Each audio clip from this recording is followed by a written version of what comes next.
గడిచిపోయిన 5 ఏళ్ల వైకాపా పాలనలో ఒక్కొక్క వ్యవస్థని ఎంత దారుణంగా వాడుకున్నారో, ఎంత దారుణంగా నాశనం చేశారో ఒక్కొక్కటి వార్తలు బయటకు వస్తుంటే ఆవేదన కలుగుతుంది. సో చిన్న చిన్న కార్పొరేషన్లు కూడా వదలకుండా దాంట్లో తమ వారిని చొప్పించేసి ఏ విధంగా కార్పొరేషన్ని నాశనం చేశారో, కార్పొరేషన్ అనే ఒక పదాన్ని ఎంత ఘోరంగా వాడుకున్నారో చూస్తుంటే ఆవేదన కలుగుతుంది. సో దాంట్లో ఈరోజు మన ముందుకు వచ్చింది digital corporation, AP digital corporation.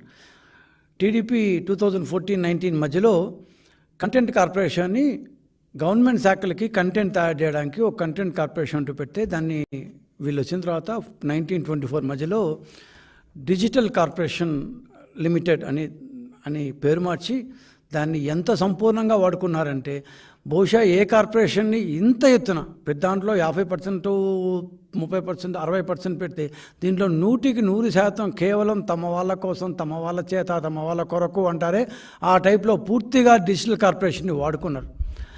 అసలు తమ పార్టీలోని వారి కోసం, తమ పార్టీలోని వారికి ఉద్యోగాలు ఇవ్వడం కోసం ఏకంగా ఒక కార్పొరేషన్ ఏర్పరిచి ఆ కార్పొరేషన్ నిండా ఏ రకమైన క్వాలిఫికేషన్స్తో ఏ రకమైన సంబంధం లేకుండా తమ వాళ్ళని ఉద్యోగులుగా దాంట్లో నింపేసి దాంట్లో 3వ వంతు అసలు ఆఫీస్కే రారంటే ఫేక్ ప్రొఫైల్స్. సో ఆఫీస్కే రారు, వీళ్ళు ఎవరు ఉంటారో, ఎక్కడ జీతాలు ఇచ్చారో మనకైతే తెలియదు. కానీ మొత్తం దాదాపు చిన్న కార్పొరేషన్ అది. దానికి 129 మంది ఉద్యోగులతో దాంట్లో 42 మంది ఆఫీసులకే రారు. ఈ లెవెల్లో చేశారు. ఇదే డిజిటల్ కార్పొరేషన్. ఇదన్నీ వాస్తవాలే. దీంట్లో 129 మంది ఉద్యోగుల లిస్టు, ఇదేదో ఇప్పుడు తీసిన లిస్టు కాదు, మా గవర్నమెంట్ వచ్చింది తీసిన లిస్టు కాదు, ఇంతకుముందే మా దగ్గర ఉంది.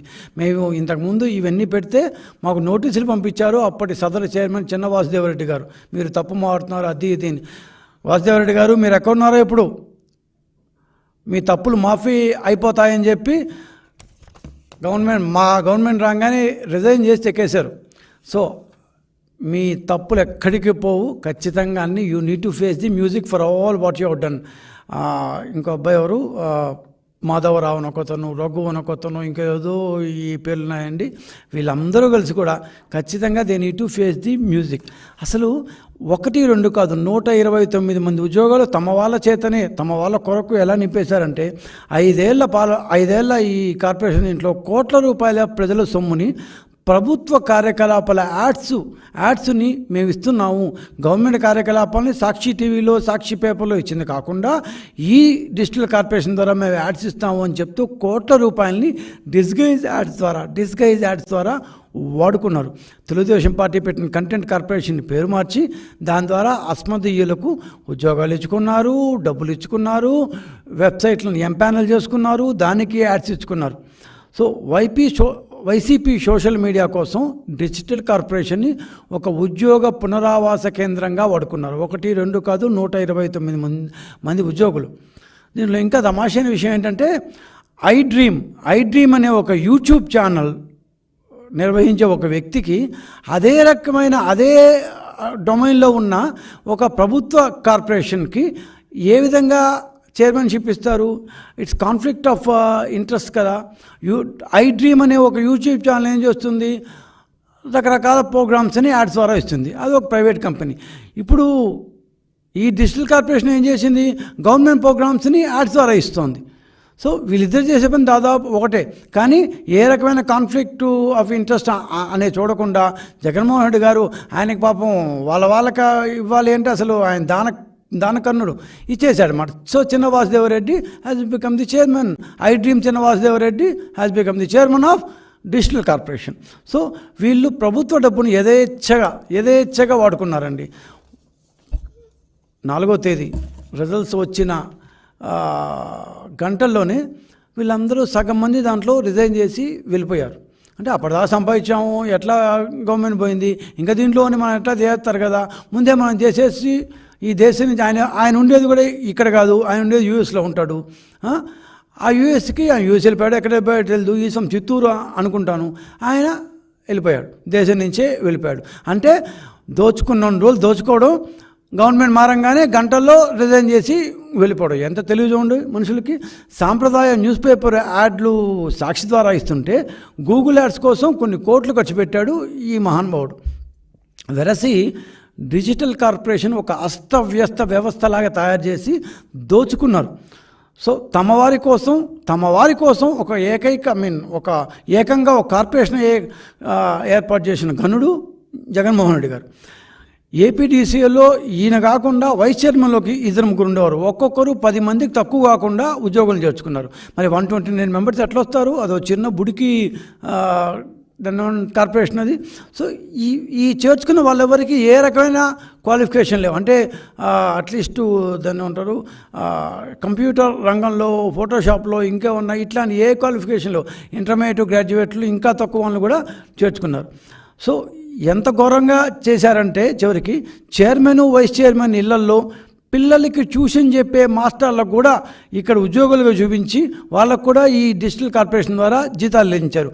ఇళ్లలో పనిచేసే వాళ్ళను, రకరకాల పనిచేసే వాళ్ళను కూడా ఇక్కడ చూపించి వాళ్ళకు కూడా జీతాలు చెల్లించారు. అందుకే 129 మందిలో 42 మంది అసలు ఎప్పుడూ ఆఫీస్కి రారు. ఏమంటే వాళ్ళు ఎక్కడెక్కడో ఉంటారు, వాళ్ళ పేర్లతో వీళ్ళు ఇక్కడ ఫేక్ ప్రొఫైల్ సృష్టించి వాళ్ళకు జీతాలు ఇచ్చారు. ఈ కార్పొరేషన్లో ఇంకొక తమాషా కూడా ఉంది. కపుల్ పాలసీ అంటే భార్యాభర్తల పాలసీ. ఈ కపుల్ పాలసీ కింద ఏమంటే భార్యాభర్తకి ఇద్దరికీ ఉద్యోగాలు ఇస్తారంట వాళ్ళ కార్యకర్తలు భార్యాభర్తలకి. కానీ భర్త ఉద్యోగానికి వస్తే చాలు, భార్య ఉద్యోగానికి రానక్కర్లేదు. మనవాళ్ళు కదా, ఏమన్నా చేసుకోవచ్చు.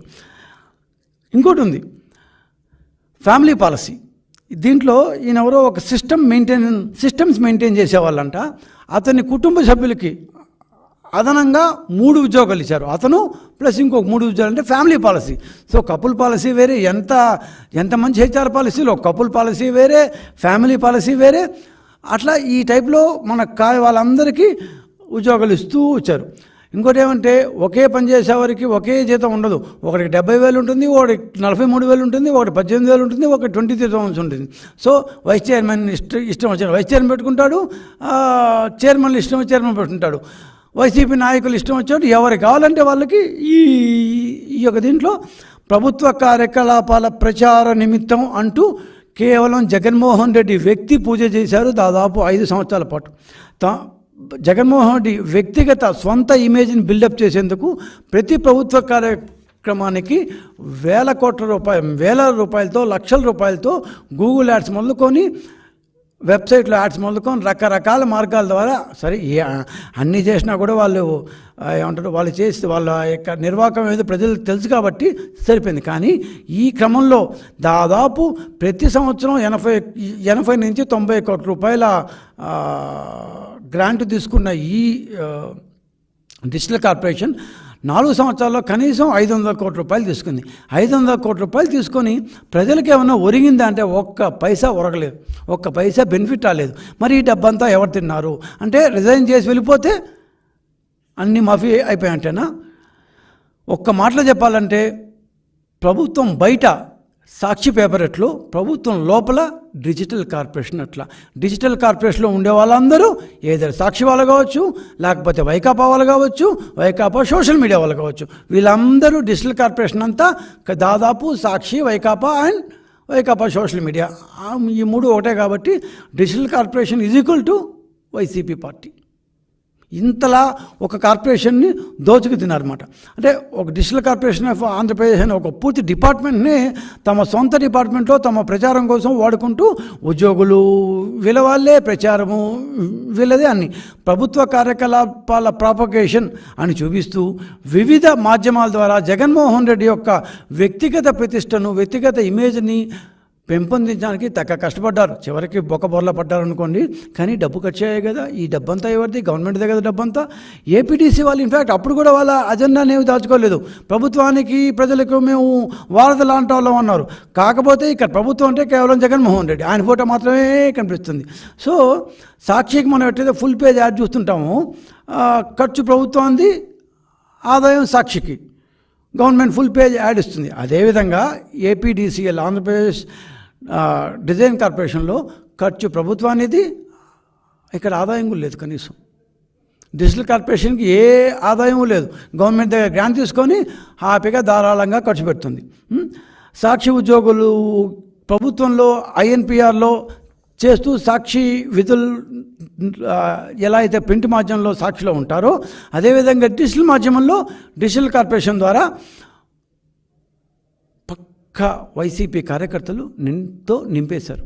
సో మొత్తం 129 మంది కార్యకర్తలతో సాక్షి రోజు బాకా ఊదితే, ప్రభుత్వం బాకా ఊదితే, డిజిటల్ కార్పొరేషన్ తమ వీడియోలు, యూట్యూబ్, ప్రైవేట్ యూట్యూబ్ ఛానళ్ళు, వెబ్సైట్లు, గూగుల్ యాడ్స్ అంటూ రకరకాలుగా జగన్మోహన్ రెడ్డి గారి బాకా ఊదింది. సాలుకి దాదాపు కోట్ల బడ్జెట్, దాదాపు 89-90 కోట్ల బడ్జెట్తో ఈ 5 సంవత్సరాల పాటు ఈ డిజిటల్ కార్పొరేషన్ ఏం చేసిందంటే, తమ పార్టీని, జగన్మోహన్ రెడ్డిని మళ్ళా ఎలా ఎన్నికల్లో గెలిపించాలి అంటూ అతనికి బాగా ఓదం చేసింది. ఇది ఒక కార్పొరేషన్ చేయాల్సిన పనేనా? అసలు ఒక కార్పొరేషన్ ఎందుకు పెడతారు? Corporation is suppose to be a business entity where in it has to acquire some profit. సరే, లేదా గవర్నమెంట్ కార్యక్రమం జనాల దగ్గర చూసుకోవాలి, అంతేకాని జగన్మోహన్ రెడ్డి వ్యక్తిగత పూజ చేసడానికి, మన కార్యకర్తలు పెట్టడానికి కాదు కదా. So at the same time కొన్ని పదుల వెబ్సైట్లను ఎంపానల్ చేసుకున్నారు. ఈ ఎంపానలింగ్ అంటే ఏంటి అంటే, ఈ జగన్మోహన్ రెడ్డి యొక్క ఫోటోలు, లేకపోతే ఆయన కార్యక్రమాలు, ఆయన ప్రతిష్ట పెంచే దాన్ని అన్నింటినీ ఆ వెబ్సైట్లకు ఇచ్చి వాళ్ళ వెబ్సైట్లో ఈ పక్క ఆ పక్క చూపిస్తారు కదా, మనం మామూలు టీవీలో చూసినట్టు ఈ సైడు వచ్చి దానికి గవర్నమెంటు వాళ్ళకి డబ్బులు చెల్లిస్తుంది. అంటే 129 ఉద్యోగులు తీసుకోవడం కాకుండా దాదాపు 150 వరకు వెబ్సైట్లకి గవర్నమెంట్ డబ్బులు ఇచ్చి మరి వీళ్ళ యాడ్స్ని వేయించుకున్నారు. అంటే సోషల్ మీడియా ద్వారా కాకుండా, ఉద్యోగుల ద్వారా కాకుండా, వెబ్సైట్ ద్వారా కూడా వీళ్ళు వాళ్ళకి పంచిపెట్టుకున్నారు డబ్బు. సో ఇంత లెవెల్లో ఒక కార్పొరేషన్, ఇది కేవలం ఒక కార్పొరేషన్ గురించి చెప్తున్నాం మనం. ఇట్లాంటి కార్పొరేషన్లు ఎన్ని ఉన్నాయో, ఏమేం చేశారు.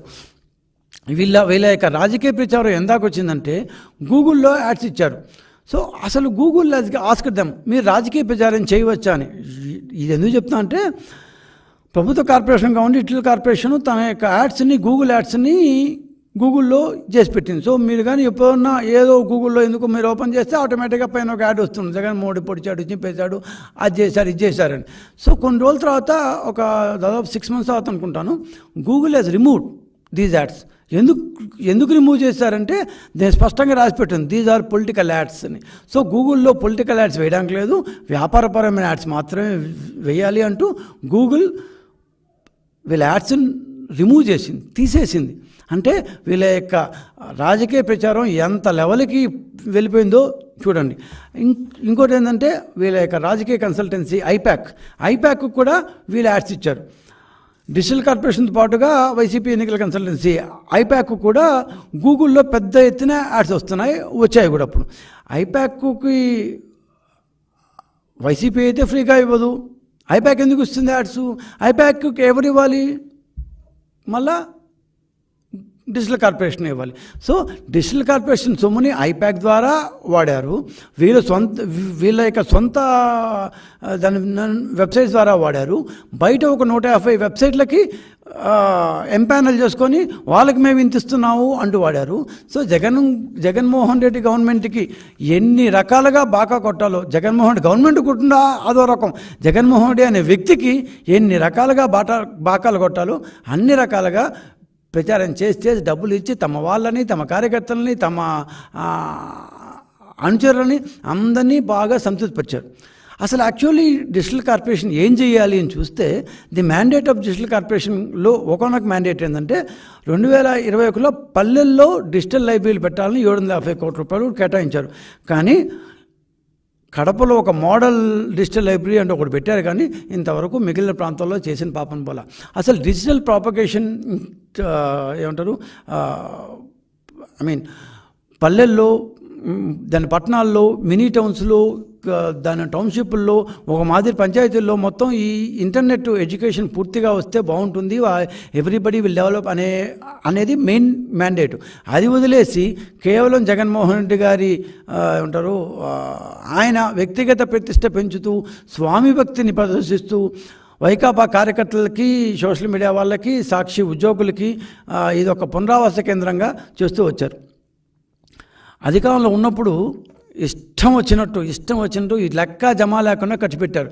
ఏముంది, ఫైనాన్స్ మన బుగ్గనిస్తాడు, రావత్తు ఏం మాట్లాడు, ఇచ్చేస్తాడు, సత్యనారాయణ బ్రహ్మాండంగా ఇచ్చేస్తాడు, మన జంప్ అయిపోయి వచ్చాడే మళ్ళా ఆయన జేవీ సత్యనారాయణ ఆయన ఇచ్చేస్తాడు డబ్బులు. ఏం పోయా బ్రహ్మాండ డబ్బులు వస్తాయి, హ్యాపీ ఖర్చు పెట్టినాం. అందరికీ ఒక్కొక్కరి ₹1,00,000 జీతం ఉంది, దాదాపు 73,000 శాలరీ ఉంది. ధోని ఈ లిస్టులో ఒక్కొక్కరికి ఎంతెంత జీతాలు ఉన్నాయి, దాదాపు 129 ఇది మాట. ఒక్కొక్కరికి ఎంతెంత జీతాలు ఉన్నాయి. ఇంత జీతాలు ఇచ్చే పనులు వీళ్ళు అక్కడ ఏం చేశారో మనకు అర్థం కాదు. ₹1,00,000, శ్రీనివాసరావు మల్లుకుర్తి 73,000, మస్తాన్వలి షేక్ 73,000, సుమా మద్దా 73,000, కొట్టు రాకేష్ 73,000, తర్వాత NVL కళ్యాణి 63,000. ఇట్లా గూడూరు దస్తగిరి 23,000 పాపం, సుమన్ 28,000, ఇంకొక ఆయనకి 1,03,000. ఇట్లా రకరకాల వాళ్ళు ఇష్టం మాట. వీళ్ళందరూ ఇంత పనులు ఏం చేశారో, అక్కడ ఏమున్నాయో. 129 ఉద్యోగులు ఇందాక చెప్పి 42 మంది అసలు అయిపోలేరు, వాళ్ళు అసలు ఎక్కడ ఉన్నారో తెలియదు. వీళ్ళందరూ వాళ్ళ ఇళ్ళల్లో పనిచేసేవాళ్ళు. సో ఇప్పుడు ఏమైందంటే ఫైనల్గా రిజల్ట్స్ వచ్చిన రోజే దాదాపు దీంట్లో సగం మంది మనకి ఎట్టా ఇంకా రాదు అని చెప్పి రిజల్ట్స్ వచ్చిన గంటల్లో రిజైన్ చేసి వెళ్ళిపోయారు. కానీ ప్రభుత్వ నిధులు దుర్వినియోగపరిచి కొత్త ప్రభుత్వం రాగానే సింపుల్గా 4 లైన్లు రాజీనామా చేసి ఇచ్చేసి వెళ్ళిపోతే, ఇన్ని రోజులు చేసిన అన్యాయాలు, అక్రమాలు, గవర్నమెంట్ ప్రజల నిధుల్ని, ప్రజల డబ్బుల్ని అప్పనంగా బొక్కేసిన వైనం అంతా మాఫీ కావాల్సిందేనా? కానే కాదు కదా. సో ఖచ్చితంగా మేము మన గవర్నమెంట్ దగ్గర మేము కోరేది ఏంటంటే, ఈ చిన్న వాసుదేవరెడ్డి ఇంకా చాలామంది వైస్ చైర్మన్లు, లోకేష్ గారి మీద ఇష్టం వచ్చేట్టు రాసిన ఇంటూరి రవికిరణ్, ఇట్లాంటి వాళ్ళంతా దీంట్లో ఉన్నారు. ఇంకా చాలా పేర్లు నాకు గుర్తురావట్లేదు, కానీ ఇట్లాంటి వాళ్ళంతా ఎవరినైతే మనం జైలుకు పంపించామో, జైల్లో పెట్టామో, ఇష్టం వచ్చినట్టు నోరు పారేసుకున్నారో సోషల్ మీడియాలో, వాళ్ళందరినీ తెచ్చి ఈ కార్పొరేషన్లో బ్రహ్మాండంగా జీతాలు ఇచ్చి 5 ఏళ్ల పాటు పెంచి పోషించాడు జగన్మోహన్ రెడ్డి గారు. ఈ జగన్మోహన్ రెడ్డి గారి యొక్క ఏమంటారు రైట్ హ్యాండు, లెఫ్ట్ హ్యాండ్ చెప్తారు ఈయన. ఈ చిన్న వాసుదేవ్ రెడ్డి గారు, ఇంకొక ఆయన దేవేందర్ రెడ్డి, వీళ్ళందరూ ఆయనకు చాలా కావాల్సిన వాళ్ళు అంట. వీళ్ళందరినీ ఆయన సొంత డబ్బులు ఇస్తూ ఇచ్చుకోమని చెప్పండి, పార్టీ డబ్బులు ఇస్తూ ఇచ్చుకోమని చెప్పండి, ప్రజల డబ్బులు ఇస్తూ వీళ్ళందరినీ డిజిటల్ కార్పొరేషన్ ద్వారా పోషించారు. వీళ్లకు ఆర్థిక వెసులుబాటు కల్పించాడు. సో వీళ్ళందరినీ అప్పటి ప్రభుత్వ అధికారులు, దీనికి సుగమం చేసిన అప్పటి ప్రభుత్వ అధికారులు కావచ్చు, రాజకీయ నాయకులు కావచ్చు, ఇంక్లూడింగ్ జగన్మోహన్ రెడ్డి గారు కావచ్చు, ఈ చిన్న వాసుదేవరెడ్డి లాంటి వాళ్ళు, వీళ్ళందరి దగ్గర ఖచ్చితంగా మీ డబ్బులు ఎందుకు ఖర్చు పెట్టారు, ఎలా ఖర్చు పెట్టారు, ఇంతమంది ఉద్యోగులను ఎప్పుడు తీసుకున్నారు, ఆ రిక్రూట్మెంట్ ఇంతమంది ఉద్యోగులు 130 మంది ఉద్యోగులను రిక్రూట్ చేయడానికి అవసరమైన విధి విధానాలు ఏంటి, ఏమన్నా పాటించారా, ఇవన్నిటినీ మనం తెలుసుకోకపోతే ప్రజల నుంచి మనం తప్పు చేసిన వాళ్ళు అవుతాం. అందుకని ఖచ్చితంగా మేము ప్రభుత్వాన్ని కోరేది ఏమంటే, ఈ ఇష్యూలన్నింటినీ పరిగణలోకి తీసుకుని వీళ్ళ మీద తగిన విచారణ జరిపించి ఖచ్చితంగా వీళ్ళ మీద మనం చర్యలు తీసుకోవాలని మేము ప్రభుత్వం కోరుతున్నాం. ఇక మా గవర్నమెంట్ వచ్చిన తర్వాత మేము ఖచ్చితంగా వీళ్ళ మీద చర్యలు తీసుకుంటామని మనం చెప్పాము. ఆ విధంగా చర్యలు తీసుకుంటామని కూడా మేము హామీ ఇస్తున్నాం. ఇట్లాంటివి చాలా ఉన్నాయి. ప్రతిదీ మనకు ఏమంటారు ఇట్లాంటి ప్రెస్ కాన్ఫరెన్స్ పెట్టి చెప్పడం సాధ్యం కాదు. కాకపోతే ఇది మాత్రం ఎందుకు చెప్పాల్సి ఉందంటే, దీని గురించి మేము లాస్ట్ జూన్ జూలై అనుకుంటాను చెప్పినప్పుడు నాకే వాళ్ళు నోటీసులు ఇచ్చారు. నోట చెప్తాం, మేము అంత చింపేసాం, పొడి చేసామని. సో అంత నోటీస్ ఇచ్చిన చిన్న వాసుదేవరెడ్డి ఎన్నికలు ఫలితాలు రాగానే చంపేపాడు మనిషి. నువ్వు అంత బాగా చేస్తుంటే అప్పుడు నువ్వు నోటీస్ ఇచ్చావు కదబ్బా, నువ్వు అంత బాగా చేస్తుంటే నువ్వెందుకు ఇప్పుడు చంపైపోతావు? నువ్వేదో నాకు ఒక 22 పాయింట్లు ఇచ్చావు, నేను ఒక 40 క్వశ్చన్లు ఇస్తే ఒక్కదానికి ఆన్సర్ ఇవ్వకుండా మేము అంతా బాగా చేస్తున్నాం అని చెప్పి ఒక నోటీస్ ఇచ్చావు. నాకు ఇచ్చావు, ఈనాడు ఆంధ్రజ్యోతి కూడా ఇచ్చి ఉంటున్నావు. ఇంతమందికి నోటీసులు ఇచ్చి నువ్వు గమ్మని చంపైపోయావే. నువ్వు మాకు చెప్పాలి కదా బాబు, మీరు ఓడిపోయినా కూడా ఇద్దో నేను చేసింది కరెక్ట్ అని.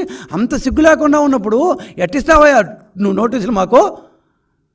సో అందుకని ఈ విషయం ప్రజలకు తెలియాలని చెప్పి, ఇంతమంది ఉద్యోగులు ఇంత దుర్వినియోగం పరచబడింది అనే విషయం ప్రజల దృష్టికి తేవాలని చెప్పి ఈ ఇష్యూని ఇప్పుడు తీసుకురావడం జరిగింది. నమస్కారం అండి.